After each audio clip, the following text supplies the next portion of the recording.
ishaka ko ubuzima n'ubugingo bwacu. Imana ikeneye ko abantu bongera guhuza. Abavukanye ntibakivuga rumwe, umwana na se ntabwo bakivuga rumwe. Bibiliya irambwira ngo nuko mugende mubabwire ngo bihane. Wa musore we, icyo Imana yakurindiye yagusigarije nicyo uri gukora mu muryango. Wa mugabo we, icyo Imana yagusigarije nicyo uri gukora, cyangwa urimo urakoze isoni Imana ndetse urakoza n'isoni n'umuryango wawe. Mwana w'umukobwa, icyo Imana yagutumye gahini nicyo uri gukora. Aho abantu batakureba n'ababyeyi ntibakureba, Imana irakureba. Yagiye bahubwiriza nimushaka ubwami bw'Imana bigishaka rubonwa. Mu gihe cy'Imana iyo kigeze bitungura abantu. Imana yatunguye Sawuli, imposhije pa imutunguye. Sawuli amenya ko ari Imana yamutunguye.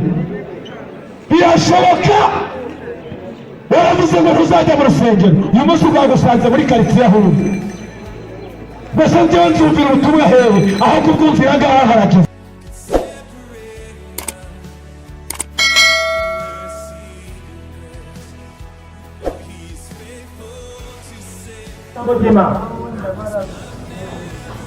Musomyi natufasha some Matayo 28:16, turahera ku murongo waho wa 13 kugeza kuri 20. Kabisome Bibiliya iravuga ngo 16, nuko abigishwa 11 bagiye i Galilaya ku musozi Yesu yabategetse. Yego. Bamubonye baramupfukamira, ariko bamwe barashidikanya.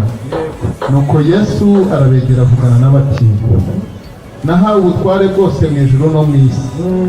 Nuko nimugende muhindura abantu mu mahanga yose abigishwa, mubabatize mu izina rya Data wa twese n'Umwana n'Umwuka wera. Yego. Mubigishe kwitondera ibyo nababwiye byose, kandi dore ndi kumwe namwe iminsi yose kugeza ku mperuka y'isi. Amen. Amen. Nakiri ijambo ry'Imana. Bibiliya ivuze iki? Niyo yavuze ngo Yesu afata abigishwa biwe ahurira nabo ahantu ku musozi umwe. Reka ndikarase ko ari umusozi wa Gahini, ndikarase ko ari isatire ya Gitebo, reka mbifate ko ari Kristo yikoreye igitondo kimwe kugira ngo abashe gutanga mesaje kuba yiremeye, kuba yirindiye, kuba yasigaje mu gihe kimeze gutya. Bibiliya yavuze ngo arangije abatwara ku musozi wa Ereyo, arabigeza arababwira ngo dore ndi kumwe namwe, dore nzabana namwe, dore nzagendana namwe, ariko dore icyitonderwa, hari n'isoni mbahaye, hari misiyo mbatumye i Gahini. Nimugende mwamamaza ubutumwa bwiza, nimugende mubwire abantu iby'amahoro, nimugende mubwire abantu ngo nimukiranuka Imana izabaha ijuru, nimugende mubatangaho itangazo ngo igihe kirageze kirasohoye, uwanduye yandure, uwezwa yezwe. Yesu atanga mesaje y'abigishwa.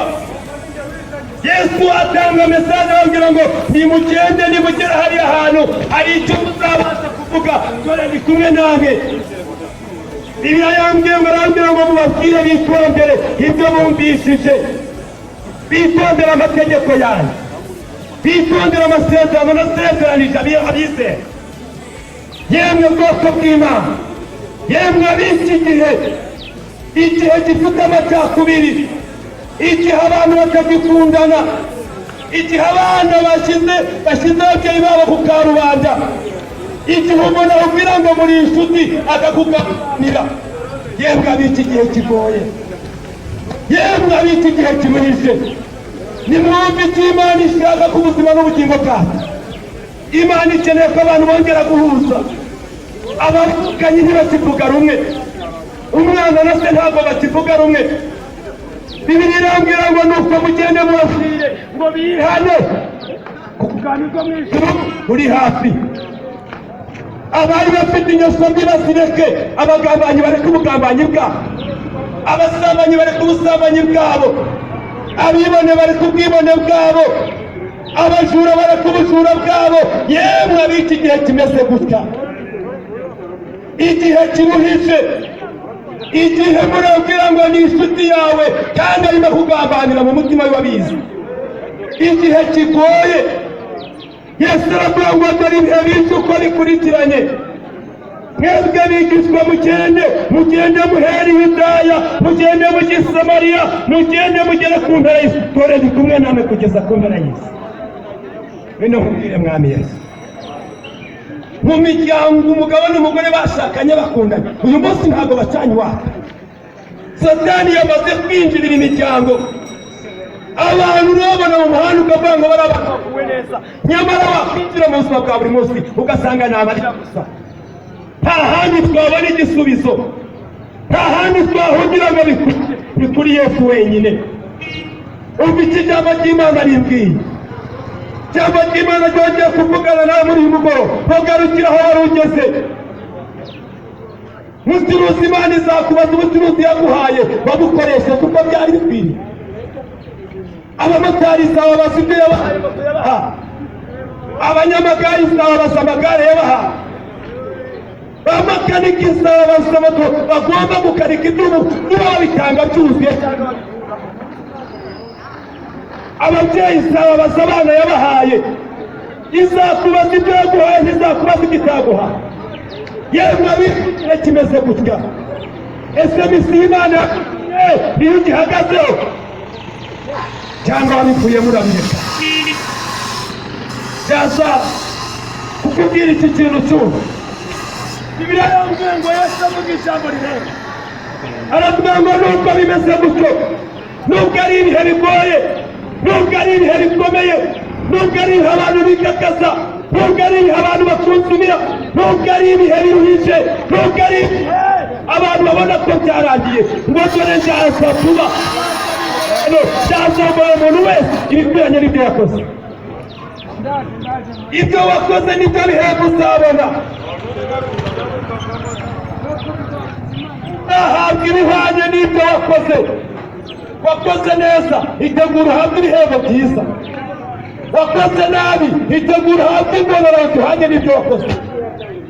Abantu ntibakubonye, ariko Imana yo mu ijuru yarakubonye. Abaturanyi bawe bikora batakureba, kwiyo amasaha njya guturagura ntaho bandi bose baba bajyana. Imana irakureba, izakubaza yaba wabujije amahoro. Ingo zavugaga rumwe, amagambo yawe arazisenye, Imana izabikubaza. Imwuga gifite umwijima ukabije, nimugarukire aho ngaho, Imana irashaka kugarukiraho. Imana yongeye kuvugana nawe, wowe uri kunyumva. Ndabizi hari uwo turimo tuvugana, ndabizi hari umuntu uri kunyumva. Si ngombwa ngo abantu bose batumve, ariko iyi mesaje hari nyirayo. Iyi mesaje hari nyirayo arimo arayumva. Garukiraho, ibyo urimo gukora ntabwo binejeje Imana. Igihe wabwiraga Imana ngo Mana nundinde nzagukorera, ese uyu munsi urimo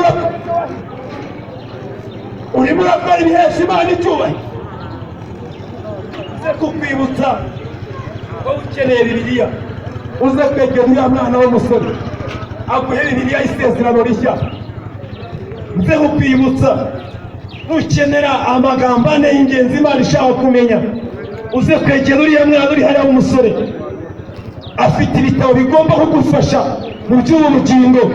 Uze kumwegera. Nukenera ifuti y'umwana impano iruta izindi, igitabo kivuga ku nkuru za Kristo mu buzima bwiwe, uze kumwegera. Ariko wa musore we, icyo Imana yakurindiye yagusigarije nicyo uri gukora mu muryango.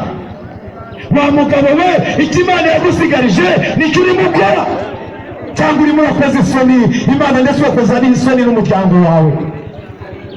Mwana w'umukobwa, Imana yagutumye gahini nicyo uri gukora.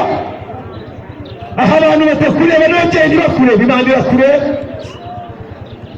Yagiye bakubwiriza, nimushaka ubwami bw'Imana bigishaka rubonwa. Ingamba z'Uwiteka hakiri ku manywa, dore igihe kirageze bugiye kwira. Ushaka Uwiteka utari bwamubone, ushaka gusenga usenga amasengesho y'amatakirangoyi. Ndakwingingira gukomeza gushakisha Imana, ndakwingingira kongera guhamagara Yesu. Bibiliya irambwira, Yesu abwira abigishwa ati dore misiyo mbahaye, nimugende mujye i Yerusalemu, mube ariho muhera, mubwirize ubutumwa bwiza. Nzabirinda we, genda uhere mu isatari ya videwo. hahandi babandi muturage, babandi mubana umunsi ku wundi, babandi mubana ku wa mbere ndetse kugeza ku wundi wa mbere, genda ubari uhera ubabwirira iby'ubutumwa bwiza bw'amahoro, babwire ngo Imana ije guhemba no guhana. Ubaha itangazo ngo uwari ufite icyapfa na mugenzi we namusaba imbabazi akimureba. Yewe yewe yewe, wowe wari ufite icyo uri gupfa na mwene so, musaba imbabazi ukimureba. Akiri bugufi bwawe mwegera umubwire ati mbabarira. Ababyeyi mu rugo ntawe ukivugana n'umwana ngo bikunde, abo bana nta kindi cyabateye, ni ibihe byahanuwe, ni ibihe byavuzwe, biravanga ibihe bya nyuma. Umwana ntazitabira umubyeyi we, umukazana na nyirabukwe bazambikana ubusa, ibyo bidusohoreyeho. Bikavuga ngo hazazuka indwara z'ibyorezo, hazaza ibyorezo bitandukanye, uzabona ibintu byagiye byaduka. Uyu munsi wa none haje ngo nidupfuke umunwa. Urasohoka mu rugo utawupfuka, urimo uragenda ngo njye ngo bimbwiye iki? Itegeko ryaje ngo buri muntu wese napfuke umunwa. Ubishaka utabishaka, noneho n'igihe kigeze, igihe kidusohoyeho. Umva isi ya none igeze, umva icyo ijambo ry'Imana rimbwiye, umva icyo Bibiliya ivuze. Iravuze ngo uwera ni wowe, wanduye nagumye yandure, kuko iherezo ry'ibifite umubiri bigeze mu maso y'Uwiteka. Kandi reka mvuge kino kintu, birashoboka ko wasanga uriya mugabo ni umusazi. Ntabwo ari umusazi inshuti yanjye, numbone gutya, oya. Ni bangahe bameze basera nkanjye? Kakutangariza ibitangazo. Va mu byo wari urimo, Imana iragukeneye. Va mu byo wari urimo, Imana iragukeneye. Va mu byo wari urimo, Imana iragushaka. Va mu bujura bwawe, Imana iragukeneye. Va mu businzi bwawe, Imana iragushaka. Reka ubugambanyi bwawe, Imana iragushaka. Ishyari ryawe nigomwa rishyire hasi. Yemwe bene data, iyi mesaje y'umugore wumva ikivuze, hindura ingamba z'ibyo wakoreragaho. Iherezo rya byose rigeze bugufi, iherezo rya byose rigeze bugufi. Bavuga ngo Yesu aratinze, n'urupfu ntabwo rutinze. Ese Imana igutunguye yaguhamagara, wakwitaba umeze ute? Wagenda mu buhe mwanya? Wagaragara ute? Yemwe yemwe yemwe, ese ko wavuye mu rugo ugiye gukora akazi, iri ko waje urakora gusa cyangwa wageretseho n'ibindi? Igihe wasengaga Imana yibwira ngo wa Mana we, numva akazi nzagumya ngukorere, numva akazi nzagukiranukira, numva akazi nzakubaha. Wahize imihigo utazashobora, none wamaze kubona akazi, urimo urakora icyangwa n'amaso y'Imana. Uwiteka aje gukuraho akazi katumaga utamwubaha. Toraya shayire dona, otakire basando debe, otaya shayire bo.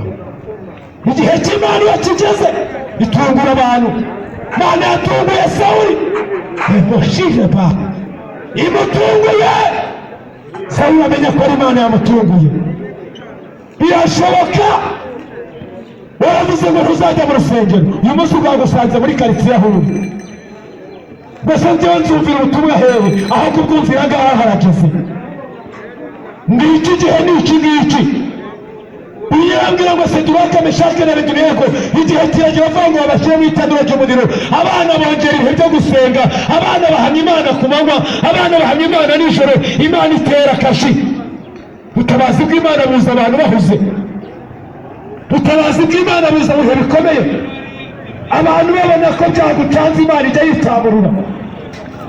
Haleluya! Iyo abantu babona byagucanze, Imana ijya yitamurura. Umuntu ukeneye ko tumuha Bibiliya, aze kwegera uriya musore uhagaze hariya, ahafite Bibiliya z'isezerano rishya.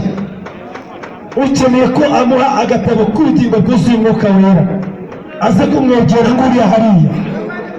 Ukeneye ko amuha amagambo ane y'ingenzi Imana ishaka kumenya, aze kumwegera.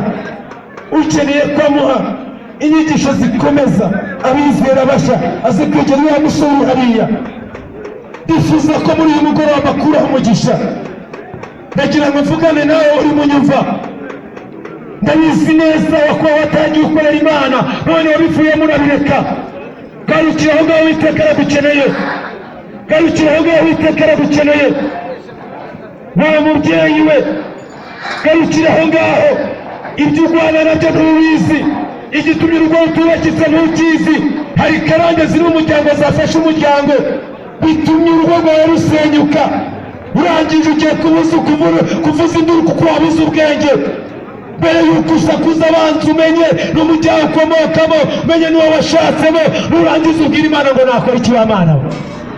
Mbese nakwifatane. Ijambo ryambwiye ngo nuko Yesu arabwira ngo nimugende muhere i Yerusalemu, nimurangiza mujye i Yudaya, nimurangiza mujye i Samariya, mugende mugere ku mpera y'isi. Aha nahere ni Yerusalemu yacu, muri karitsiye mvutsemo, muri karitsiye nkoreyemo.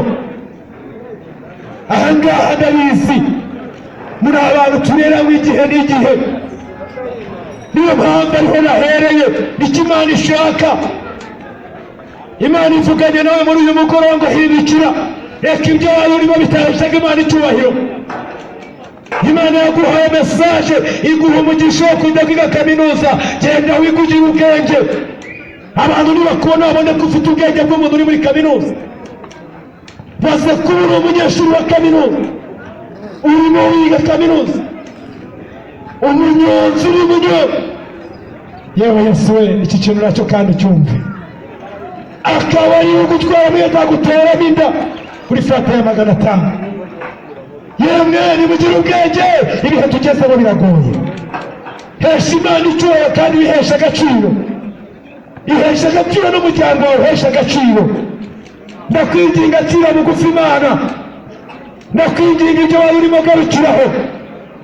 Ibyo wakoraga bidahesha Imana icyubahiro bireke. Imivumo yakugendagaho hindura isengesho.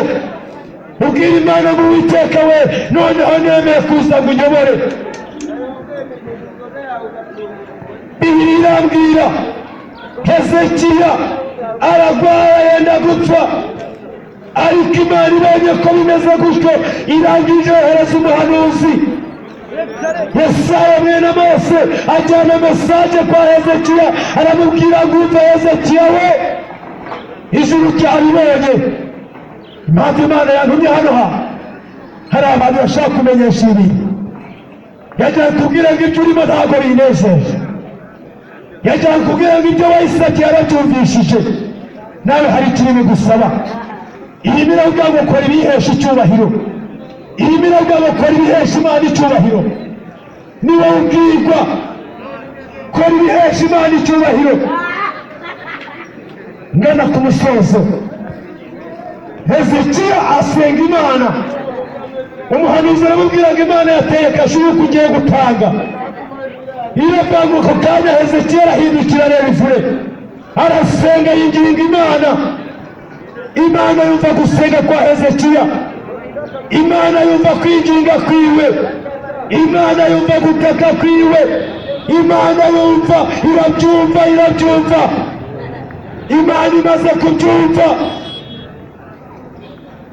ituma umuhanuzi iramubwira ngo genda umbwirire Hezekiya, numvishije gusenga kwawe n'amarira yawe, kandi numvishije gutaka kwawe. Ndakwinginze mu masengesho wasengaga, hindura isengesho. Hindura isengesho. Hindura isengesho. Wa mubyeyi we, hindura isengesho. Wa musore we, hindura isengesho. Wa mukobwa we, hindura isengesho. Ndagira nkubwire ngo garukiraho. Ibyo wakoraga bidahesha Imana icyubahiro bihagarike, kuko Uwiteka aje guhemba no guhana. Reka senga Imana.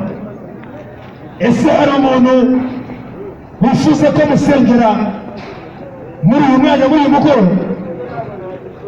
Ndabizi hari umuntu twaganiriye, ndabizi hari uwanyumvishije. Ese urifuza ko ngusenge? Watera intambwe ukanyegera, icyo ni kimwe. Wumva umutima uguhata, watera intambwe ukanyegera nkagusengera turi kumwe.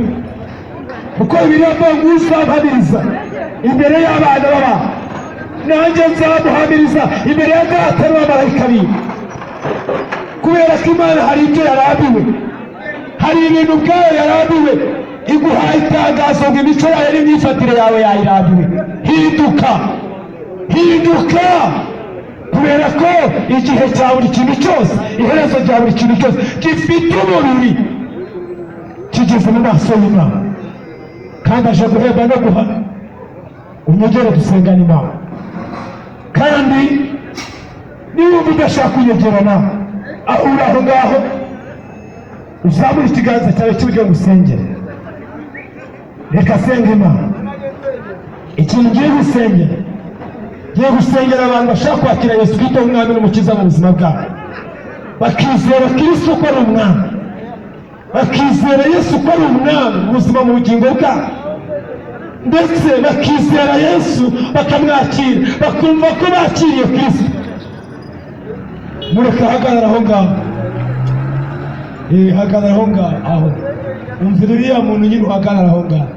Ibyo ngibyo urimo guhambira mu mutima irabyumva. Nubwo nashaka gutera kumvesa abantu barabifata gute, uko abantu babifata si cyo kibazo. Ngewe ikibazo cyanjye nuko naguhaye mesaje Imana yantumye, yambwiye ngo nibabwire ngo nimugarukiraho. Irambwira ngo wowe ufite icyapa na mugenzi we namusaba imbabazi akimureba. Abari bafite ishyari nibarireke, abantu bicuranira n'ibibarega. Rero nkubwire mwana w'abantu, reka senga Imana, Mana yo kwizerwa, Mana y'ibyiringiro, Imana ikomeye, Imana ndiho. Uyu ni umugoroba udasanzwe, uyu ni umugoroba uvuganye natwe, uyu ni umugoroba uganiriyemo natwe, uyu ni umugoroba uvuganye n'abamama, uyu ni umugoroba uvuganye n'abasore, uyu ni umugoroba uvuganye n'abakobwa, uyu ni umugoroba uvuganye n'umwami.